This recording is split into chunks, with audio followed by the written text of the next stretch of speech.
यहाँ पर हम बात करने जा रहे हैं एंटी कन्वर्जन लॉ के बारे में। तो इसको यहाँ पर रेग्रेसिव वन कहा गया है, दुखदाई बोला गया है। मध्य प्रदेश अभी भारत का फोर्थ स्टेट बन चुका है जिसने एंटी कन्वर्जन लॉ जो है वो बनाया है, जिसका नाम है धर्म स्वतंत्र बिल 2020।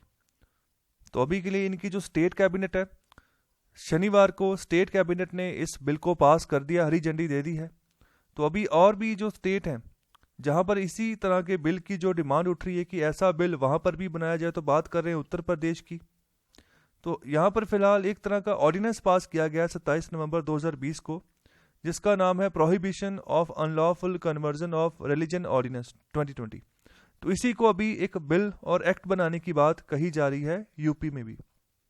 और आगे बात कर रहे हैं कि ये उन लोगों के लिए अच्छा नहीं है जो संगठित मुस्लिम विरोधी जो भावनाएं हैं उनको धर्मनिरपेक्ष के व्यंग्य के अलावा और कुछ नहीं समझते हैं। और अगर बात करें जो बिल का ड्राफ्ट तैयार किया गया है तो वहां पर मैक्सिमम जो सेंटेंस रखा गया है, अभी बिल बना है, ड्राफ्ट तैयार हुआ है, अभी ये जो जो सेनेट है, जो इनका कैबिनेट के अलावा जो इनका राज्यसभा, जब हम कह सकते हैं जो विधान परिषद होता है, ओके, एक विधानसभा होता है, तो जो इनकी स्टेट काउंसिल है और जो इनका स्टेट असेंबली है, लेजिस्लेटिव असेंबली, तो इन दोनों से भी यहाँ पर पास करवाएंगे तभी जाकर ये बिल जो है एक्ट बनेगा। अभी ड्राफ्ट की बात कर रहे हैं, अभी बिल तैयार किया गया है। तो यहाँ पर बिल के हिसाब से जो मैक्सिमम सेंटेंस है वो 10 सालों की सज़ा यहाँ पर रखी गई है, और साथ ही साथ 1 लाख रुपए का फाइन रखा गया है उन सब अपराधियों के लिए जो यहाँ पर फोर्स्ड रिलीजियस कन्वर्जन करवाते हैं किसी भी वोमेन की शादी के लिए। तो कहने का मतलब, अगर किसी भी वोमेन को फोर्सफुली यहाँ पर कन्वर्ट किया गया किसी दूसरे रिलीजन में शादी करवाने के लिए, तो उनको यहाँ पर दोषी माना जाएगा, अपराधी माना जाएगा, और उनके ऊपर ये दंड जो है 10 साल की सज़ा और 1 लाख रुपए का फाइन जो है वो लगाया जा सकता है। और इसमें जो अक्यूज्ड पर्सन होंगे, चाहे वो पुजारी हों, चाहे वो रिलीजियस जो फैसिलिटेटर हों, उनको भी जो है अपनी इनोसेंस जो है इसमें प्रूफ करनी होगी कि इनका इन सब चीज़ों में कोई दोष नहीं है। ओके, तो ये प्रूफ करना होगा इनको। तो अगर कोई सोचता है कि ये सिर्फ जो लॉ बना है सिर्फ ऊपर ऊपर से है और इसका जो है सच में इसका जो इम्प्लीमेंटेशन कुछ भी नहीं है, तो इसके लिए यहाँ पर ऑथर बात कर रहे हैं कि यहाँ पर दिसंबर 26 तक यूपी में ऑलरेडी जो है 35 जो है अरेस्ट जो है हो चुकी है फॉर हिंदू वोमेन। ओके, मतलब जिन्होंने हिंदू वोमेन को यहाँ पर कन्वर्ट करके इस्लाम में जो है मैरिज करने की कोशिश की, तो ऐसे 35 लोग जो हैं उनको गिरफ्तार किया गया है। और आगे यहाँ पर बात करी गई है section 15 of Indian contract act 1872।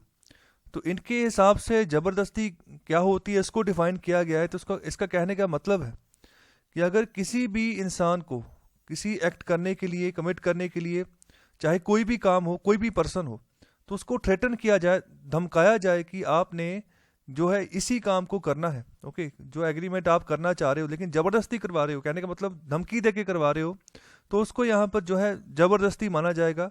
तो ये एक कॉन्ट्रैक्ट एक्ट के तहत जो कॉन्ट्रैक्ट होता है मैरिज का, जो एग्रीमेंट का, उसका हिस्सा नहीं है। तो कोई भी मैरिज अगर बात करें तो वो एग्रीमेंट ही होता है दो इंसानों के बीच में। तो अगर आप देखो फॉर एग्जांपल, अगर आपने कोई मैरिज अटेंड की हो तो वहाँ पर कोई रिलीजियस इंस्टीट्यूट भी अगर हो तो वहाँ पर एक पेज जो है वो साइन जरूर होता है दोनों दूल्हा और दुल्हन की ओर से।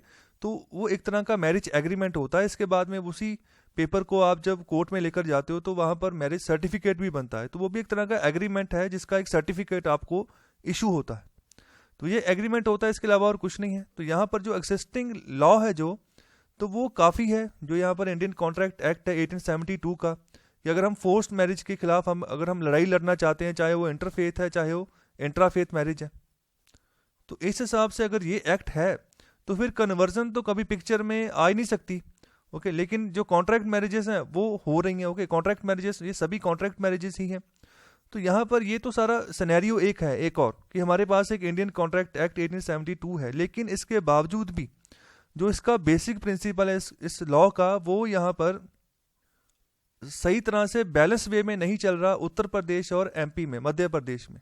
तो इसका मिसयूज होता है, तो इसके बारे में यहाँ पर बात की गई। इसके अलावा और बात कर रहे हैं कि जो अगर रास्ते में बात करें तो हरियाणा और कर्नाटका, तो ये भी यहाँ पर जो है अगर विकास की बात करें तो इसके बारे में यहाँ पर बात करते हैं कि ये चीज़ जो है जो हिंदू वोमेन है उसकी जो मैरिज हो रही है मुस्लिम मैन के साथ, वो चीज़ जो है बर्दाश्त नहीं की जाएगी। तो इसके बारे में बातें होती हैं। विकास का जब रोल मॉडल यहाँ पर फोकस किया है तो उसमें ये भी बातें की जाती हैं। तो हरियाणा और कर्नाटक में भी यहाँ पर अग्रेसिव क्वालिटी जो है यहाँ पर शो की जाती है जब भी बात करते हैं इस फोर्स्ड मैरिज के बारे में, जहाँ फिर कोई हिंदू वोमेन की जो मैरिज है मुस्लिम मैन के साथ। तो ये जो वही क्वालिटी है जो अभी जो यहाँ पर लॉ है, अगर ये बनाया गया है मैरिज के लिए between A Hindu women and A Muslim man, तो ये इस एक लीगल रिस्क के ऊपर जो है चला जाता है ये वाला लॉ।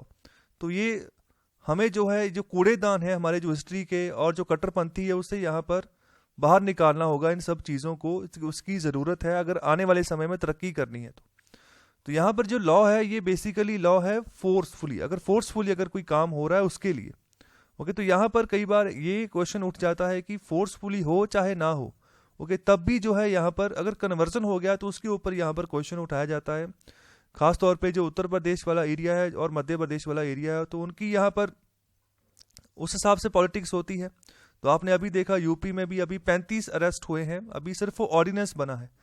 जब ये ऑर्डिनेंस एक्ट बनेगा तो तब और जो है आप अरेस्ट देखने को आपको मिल सकती हैं कि अगर किसी हिंदू वोमेन को यहाँ पर कन्वर्ट किया गया इस्लाम में मैरिज करवाने के लिए। तो यही था पूरा आर्टिकल। तो आई होप आपने सारे आर्टिकल्स एंजॉय किए हैं। तो कृपया लाइक शेयर और सब्सक्राइब ज़रूर करिए। बहुत बहुत शुक्रिया।